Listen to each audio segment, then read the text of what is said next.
selamat sore. Apa kabar pemirsa TVR Parlemen dimanapun Anda berada? Jumpa lagi dalam program TVR 17 bersama saya, Diva Rizka. Tepat pukul 17 waktu Indonesia Barat, kami hadirkan kepada Anda sejumlah informasi paling baru dan menarik seputar kinerja dan kegiatan DPR RI yang telah disajikan oleh tim redaksi TVR Parlemen.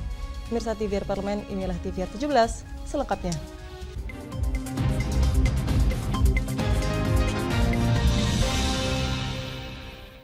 Melalui pertemuan bilateral dengan Ketua Parlemen Vietnam, Ketua DPR RI Dr. Honoris Causa Puan Maharani mendorong adanya peningkatan sentralitas negara ASEAN untuk menjaga isu-isu yang berkaitan dengan ASEAN baik regional maupun internasional.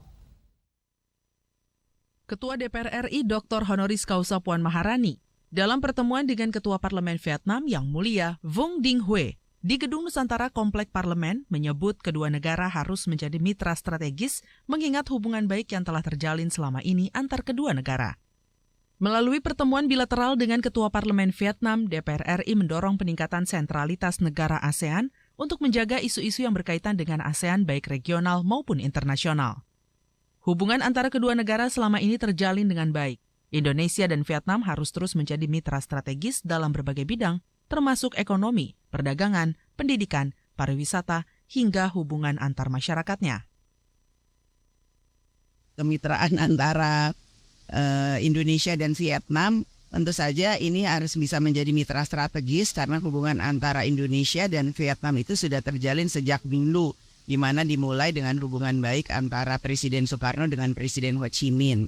Karenanya kami berharap dukungan dari Vietnam ini bukan hanya terkait dengan peningkatan bidang ekonomi perdagangan juga tapi pendidikan, kemudian people to people contact bukan hanya dilakukan antara pemerintah dan legislatif atau parlemen, tapi juga sudah bisa ke Pemda, ke partai politik dan lain-lain sebagainya, sehingga hubungan ini memang menjadi hubungan strategis bukan hanya di bidang-bidang hal tersebut, cuman juga menjadi satu hubungan persaudaraan yang ada di Indonesia dan Vietnam. Kedatangan Ketua Parlemen Vietnam juga dalam rangka menghadiri ASEAN Interparliamentary Assembly atau AIPA yang diselenggarakan di Indonesia. Panji dan Tegar, TVR Parlemen melaporkan.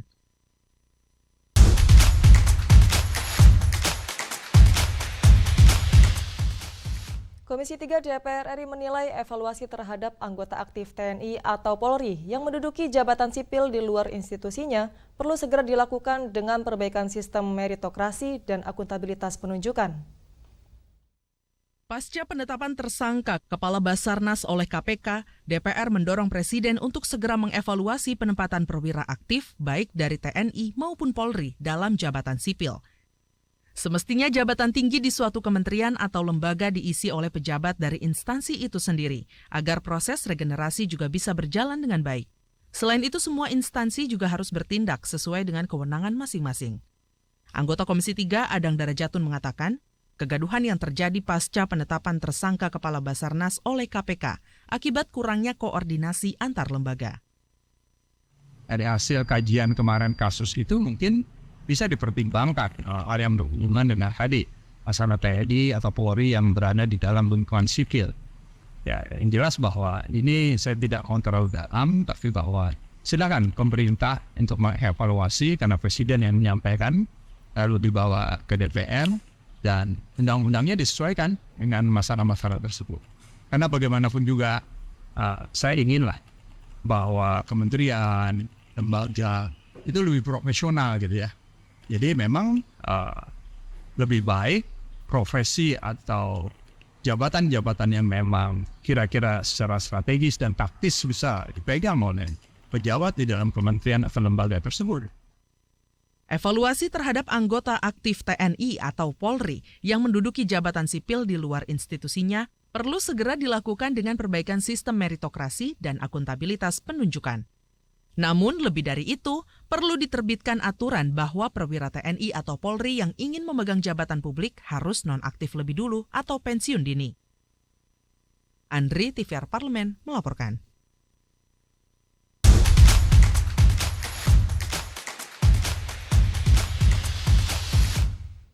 Pemirsa, perwakilan tim kuasa DPR RI menjelaskan pegawai tertentu selain penyidik pegawai negeri sipil atau PPNS yang ada di OJK dapat juga menjadi penyidik di sektor jasa keuangan dan menjadi kesatuan dengan subsistem penyidik OJK. Tim kuasa DPR RI menyampaikan pandangan kepada Mahkamah Konstitusi terkait uji materi Undang-Undang Pengembangan dan Penguatan Sektor Keuangan atau P2SK. Perwakilan tim kuasa DPR RI Habibur Rahman menjelaskan, pegawai tertentu selain penyidik pegawai negeri sipil atau PPNS yang ada di OJK, dapat juga menjadi penyidik di sektor jasa keuangan dan menjadi satu kesatuan dengan subsistem penyidik OJK. Mereka bisa bekerja setelah mendapat izin dari Polri dan diangkat oleh Menteri sesuai peraturan perundang-undangan yang berlaku.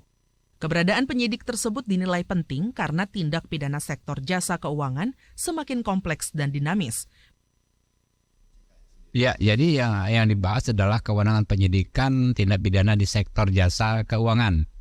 Nah, di undang-undang yang baru, undang-undang PPSK, kewenangan Polri itu menjadi hilang karena disebut penyidik tindak pidana sektor keuangan itu hanyalah penyidik di OJK. Ya. Lalu para pemohon menyatakan ini bertentangan dengan KUHP. Karena KUHP mengatur penyidik adalah Polri atau PPNS. Sementara OJK bukan juga PPNS gitu loh, bukan Polri dan juga bukan PPNS. Nah, karena itu kami memandang ya bahwa memang sudah tepat apa yang disampaikan pemohon. Ya. Kenapa ya kewenangan penyidikan itu tidak boleh dicabut dari Polri? Ya. Faktanya kan banyak sekali tindak pidana di sektor jasa keuangan yang sampai saat ini tidak tertangani. Untuk menangani tindak pidana khusus diperlukan keahlian yang khusus pula. Meski demikian, masing-masing pihak dalam pelaksanaan tugasnya tetap berada dalam pengawasan penyidik Polri. Arif dan Koko, TVR Parlemen melaporkan.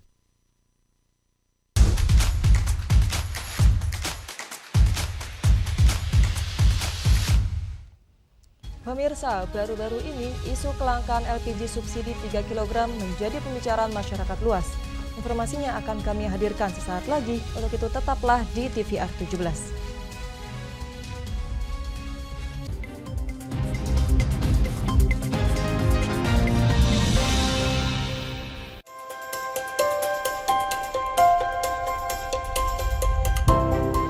Pertama dalam sejarah Indonesia. Tahun 2024 kita mengadakan pemilu serentak, legislatif dan eksekutif baik di tingkat pusat maupun daerah. Catat waktunya, Rabu 14 Februari 2024. Untuk pemilihan legislatif, Anda akan memilih anggota DPD, anggota DPR, anggota DPRD Provinsi, dan anggota DPRD Kabupaten atau Kota. Selain pemilu legislatif, Anda juga akan memilih presiden dan wakil presiden loh pemirsa. Di bulan November, tepatnya Rabu 27 November 2024, juga akan diadakan pemilihan kepala daerah atau pilkada serentak. Dalam pilkada nanti, Anda akan memilih gubernur dan wakil gubernur, bupati dan wakil bupati, serta wali kota dan wakil wali kota. Nah, pemirsa sudah tahu kan waktunya? Kini saatnya Anda untuk mempersiapkan diri. Kenali calon-calon wakil rakyat dan pemimpin Anda dengan baik.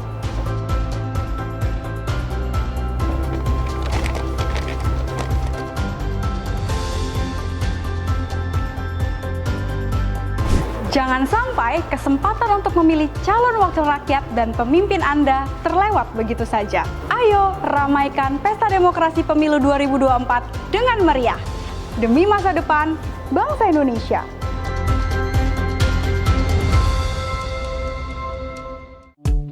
DPR RI memiliki fungsi diplomasi dalam menjalankan politik luar negeri sesuai dengan pasal 116 Undang-Undang MD3. Kontribusi aktif BKSAP DPR RI memainkan peranan penting dalam memenangkan persaingan global melalui IPU, IPA, IPPF, IPA, dan PUIK.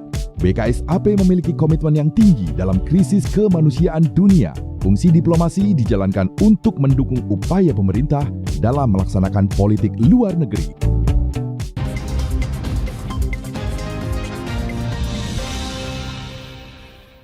Kembali di TVR 17, pemirsa, sejumlah daerah mengalami kelangkaan gas LPG 3 kg. Penyebabnya pasokan dan distribusi gas melon 3 kg menjadi menurun. Menurut data Badan Pusat Statistik, volume konsumsi LPG di Indonesia terus meningkat sejak tahun 2012 hingga tahun 2022.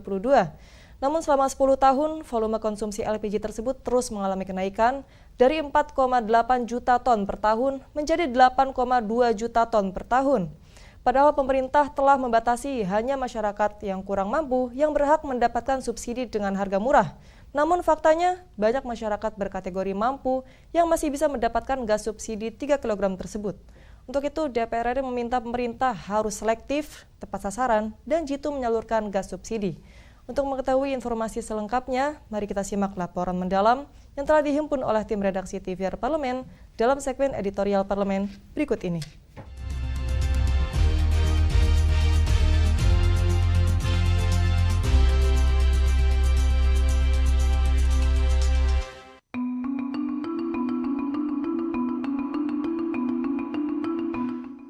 Isu kelangkaan LPG subsidi 3 kg menyeruak menjadi pembicaraan masyarakat luas pada beberapa hari belakangan. Mengingat masyarakat Indonesia memiliki ketergantungan yang cukup besar pada penggunaan gas LPG. Menurut data Badan Pusat Statistik, volume konsumsi LPG di Indonesia terus meningkat sejak tahun 2012 hingga tahun 2022. Selama 10 tahun, volume konsumsi LPG terus mengalami kenaikan dari 4,8 juta ton per tahun menjadi 8,2 juta ton per tahun. Tercatat sebanyak 82% rumah tangga di Indonesia memasak menggunakan LPG. Ironisnya, 93% orang Indonesia masih memakai gas bersubsidi 3 kg yang diperuntukkan bagi kalangan tidak mampu. Dengan kata lain, LPG bersubsidi disalurkan secara tidak tepat. Fakta itu terasa sangat ironis jika mengetahui gelontoran dana subsidi LPG dari pemerintah. Pada tahun 2021, pemerintah tercatat mengucurkan dana subsidi LPG sebesar 2,2 miliar US dollar atau sekitar 30 triliun rupiah. Jumlah itu membuat Indonesia menjadi negara pemberi subsidi gas LPG terbesar di dunia. Tak heran bila kondisi ini mengundang respon dari sejumlah pihak, termasuk Presiden Joko Widodo.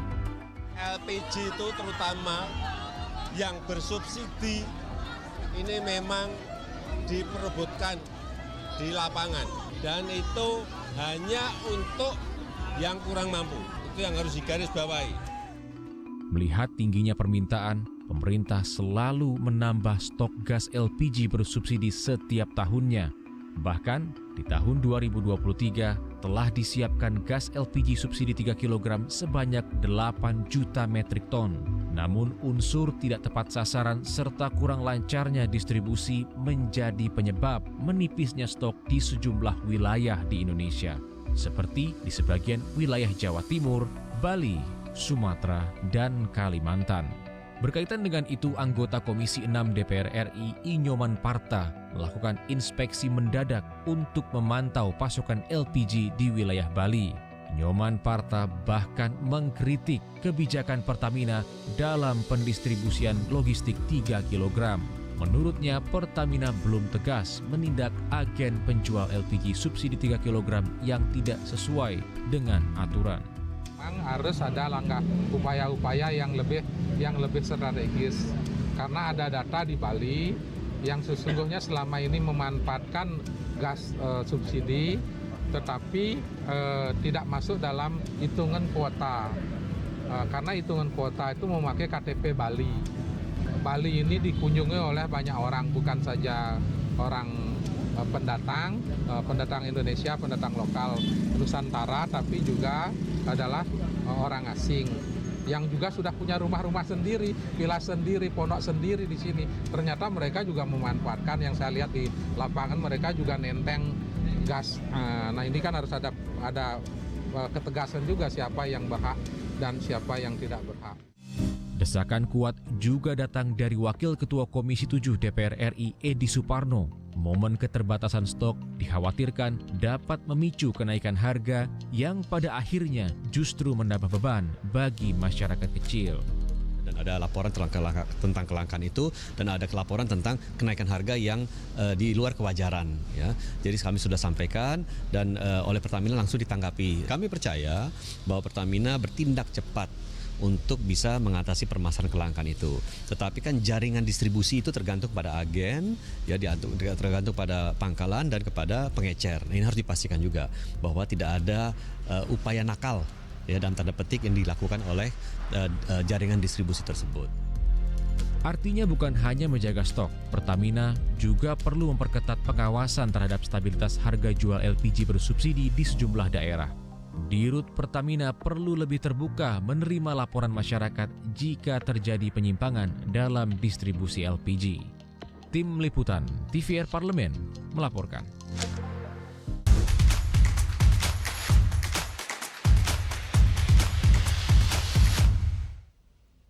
Ketua DPR RI Dr. Honoris Causa Puan Maharani menyambut kunjungan Ketua Majelis Nasional Vietnam Vuong Dinh Hue di Gedung Nusantara Kompleks Parlemen Senayan, Jakarta.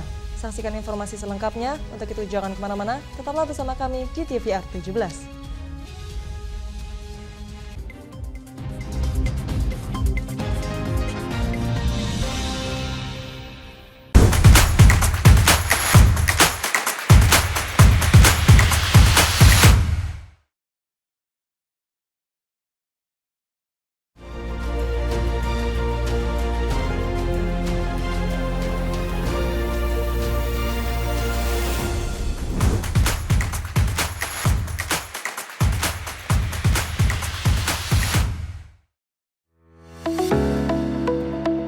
Dewan Perwakilan Rakyat Republik Indonesia siap menyambut pertemuan pimpinan parlemen negara-negara di ASEAN atau ASEAN Interparliamentary Assembly yang dikenal dengan AIPA pada tanggal 5-11 Agustus 2023 di Jakarta. Selaku tuan rumah, Ketua DPR RI Dr. Honoris Causa Puan Maharani terpilih sebagai Presiden AIPA ke-44. Pada bulan Mei 2023 di hadapan anggota parlemen AIPA dan para pemimpin ASEAN, dalam agenda ASEAN AIPA Leaders Interface, Ketua DPR RI Dr. Honoris Causa Puan Maharani menyampaikan rancangan pesan final yang merupakan hasil dari kesepakatan para anggota parlemen AIPA. Membawa tema besar parlemen yang responsif untuk ASEAN yang stabil dan sejahtera, DPR RI siap memberikan dukungan politik dan berkolaborasi demi membangun kawasan ASEAN yang damai dan tangguh menghadapi berbagai dinamika dan tantangan global. Lewat kesuksesan AIPA ke-44, Indonesia dapat berkontribusi menghasilkan rancangan resolusi sebagai jawaban atas berbagai persoalan politik, ekonomi, sosial, dan budaya di kawasan ASEAN.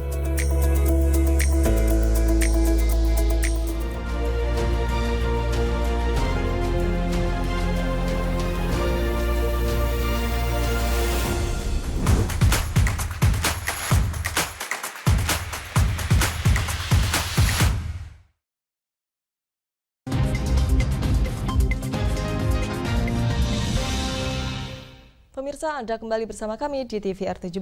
Ketua DPR RI Dr. Honoris Causa Puan Maharani menyambut kunjungan Ketua Majelis Nasional Vietnam Vuong Dinh Hue di Gedung Nusantara Kompleks Parlemen Senayan, Jakarta pada pagi tadi. Dalam pertemuan bilateral tersebut, Puan Maharani mengungkapkan hubungan antara Indonesia dan Vietnam bukan hanya sekedar hubungan biasa, namun sudah seperti saudara karena sudah terjalin sejak Presiden Soekarno. Puan juga menambahkan pentingnya peran parlemen kedua negara dalam menjaga kedamaian dan kestabilan di wilayah ASEAN. Untuk itu, kita mari simak laporan mendalam bersama rekan kami, Fitian Aunila. Pemirsa DPR Parlemen, saat ini saya sedang berada di Gedung Nusantara di Kompleks Parlemen DPR RI Senayan, Jakarta.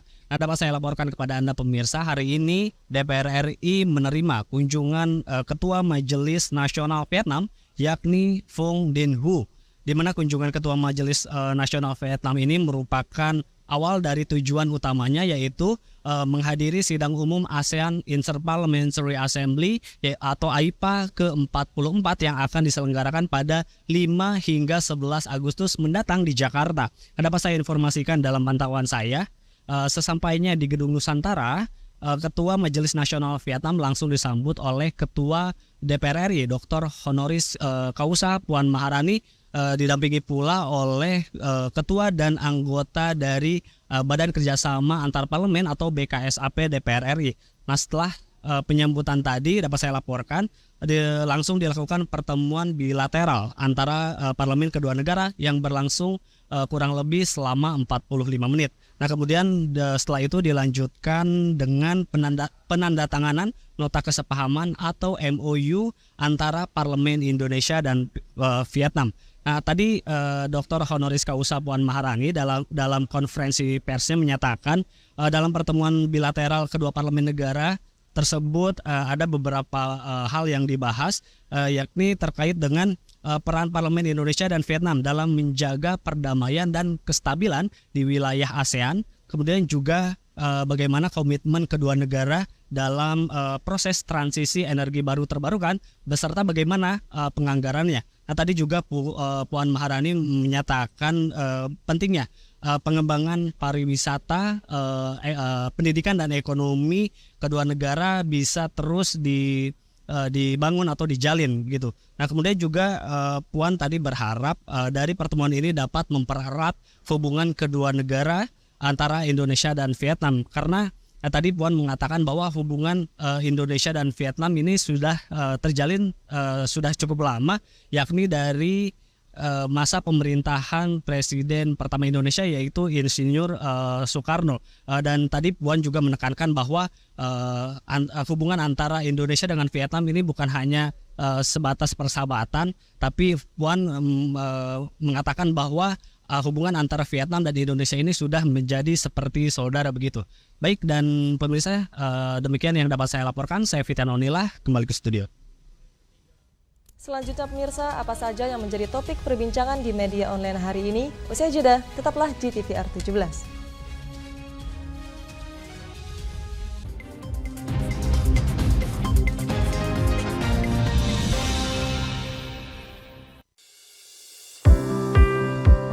Mengenal tugas dan fungsi DPR RI. Dewan Perwakilan Rakyat atau DPR adalah lembaga negara yang mewakili aspirasi rakyat. Kehadiran DPR RI merupakan salah satu bukti bahwa Indonesia merupakan negara demokrasi. Sebagai salah satu lembaga perwakilan rakyat, apa saja tugas dan fungsi yang diemban DPR RI? Berdasarkan pasal 20A ayat 1 Undang-Undang Dasar 1945, DPR memiliki 3 fungsi, yakni fungsi legislasi, anggaran, dan pengawasan. Tugas dan wewenang DPR berbeda untuk setiap fungsinya.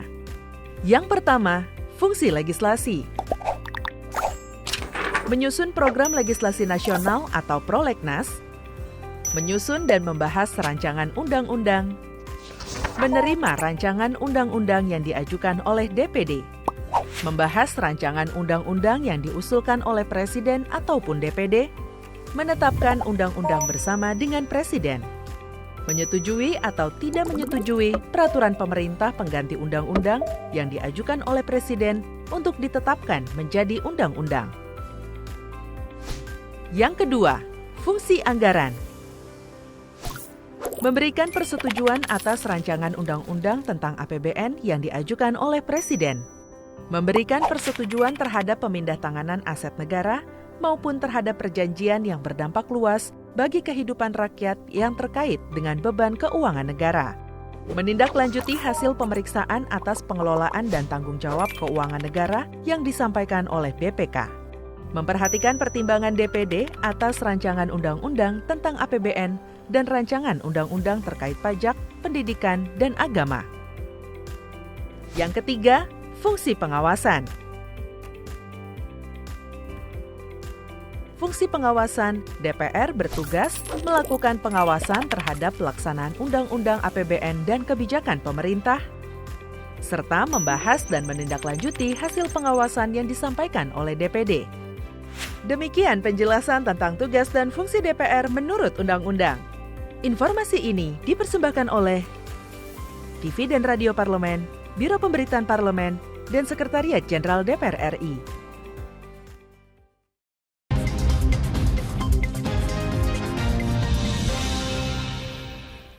Kembali di TVR 17, pemirsa TVR Parlemen, kali ini kita masuk ke segmen media nasional. Mari kita simak isu apa saja yang menjadi sorotan media serta tanggapan dari sejumlah anggota Dewan bersama rekan kami, Umam Hidayat.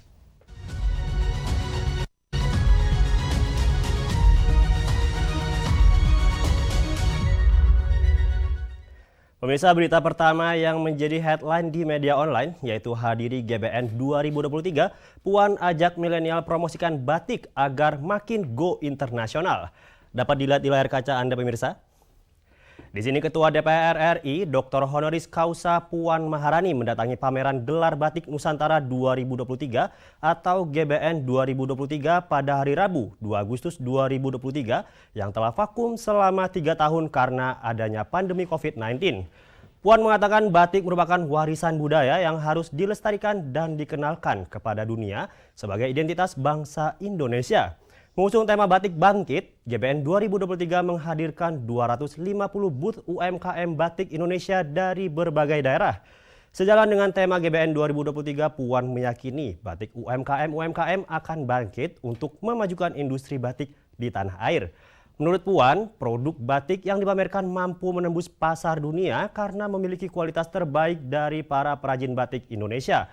Apalagi inovasi batik semakin berkembang sehingga tak lagi hanya sebatas sebagai fashion. Puan pun mengajak generasi muda termasuk kalangan milenial untuk ikut mempromosikan batik lewat caranya masing-masing.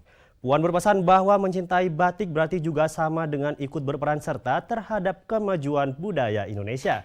Dan bisa beralih ke berita selanjutnya yang juga menjadi headline di media online, yaitu Komisi 1 DPR RI nilai evaluasi Jokowi atas penempatan perwira TNI duduki jabatan sipil wajib dilakukan. Dapat dilihat di sini pemirsa. Di sini Presiden Joko Widodo belum lama ini mengungkapkan akan mengevaluasi penempatan perwira TNI aktif menduduki jabatan sipil. Diketahui evaluasi itu dilakukan imbas dari kasus dugaan korupsi di Badan SAR Nasional atau Basarnas. Menanggapi hal tersebut, anggota Komisi 1 DPR RI Dev Akbar Shah Laksono menilai evaluasi yang akan dilakukan Jokowi itu karena Presiden melihat adanya kendala dalam tubuh TNI. Dev juga mengungkapkan bahwa memang sudah seharusnya Presiden Jokowi melakukan evaluasi. Menurutnya hal itu penting guna memperbaiki sistem penempatan di tubuh TNI dalam menempati jabatan sipil. Dan mirsa itu tadi headline di media online pada hari ini terkait hadiri GBN 2023. Puan ajak milenial promosikan batik agar makin go internasional. Serta Komisi 1 DPR RI nilai evaluasi Jokowi atas penempatan perwira TNI duduki jabatan sipil wajib dilakukan. Kembali ke rekan Diva.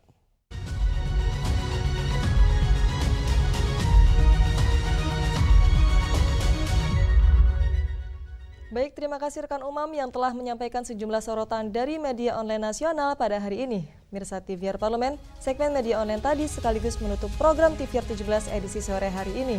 Saya Diva Rizka beserta seluruh kru TVR Parlemen yang bertugas mengucapkan terima kasih dan undur diri dari hadapan Anda.